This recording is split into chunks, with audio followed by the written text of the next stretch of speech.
Hey YouTube, N107 here, coming at you today with probably my favorite game of the Mass Effect franchise, Mass Effect Niban. We'll say on number 2. This game, honestly, on the Xbox Series X and the Xbox One X looks beautiful, even though it never saw an Xbox One update. This one still looks like a banger, yet there are limitations. The game originally came out on the Xbox 360, and it is lacking a lot of the nice bells and whistles that we get to expect from the Xbox backwards compatibility program. But without further ado, let's talk about it. And if your game is not in the playlist that are going to be showing up on the little bubbles on top, let me know in the comment section below if you're interested in the game and I'll make it for you. But without further ado, let's talk about Mass Effect 2.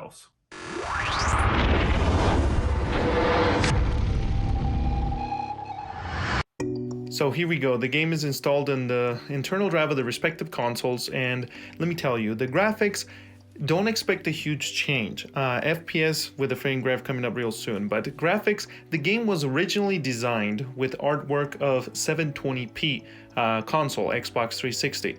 It was not designed to look or it wasn't designed with graphics and textures beyond 720p. I do believe that the game was upscaled to 1080p back in the day if you had a 1080p display, so maybe you are getting an upscaled 1080p on this game, and let me tell you, it doesn't look blurry. On the Xbox One X and the Series X, I do believe you get the 16-time isotropic filtering, so it does seem to me a little sharper on these consoles compared to the Series S and the Xbox One S.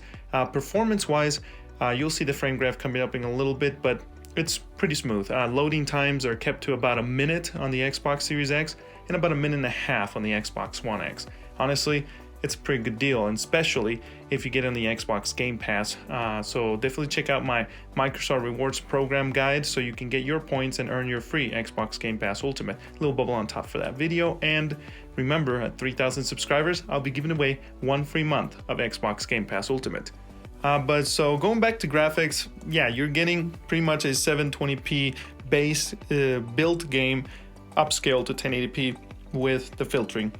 It looks nice, and here's the graph, by the way. But before we jump into the frame graph, just letting you know that graphics wise, the game was built with 720, so don't expect high quality textures beyond what you had before, which in my opinion, it's not that bad.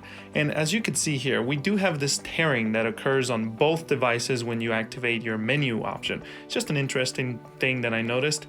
But yeah, pretty much besides that, we do have some weird frame timing issues, but FreeSync and VRR kind of fix that out.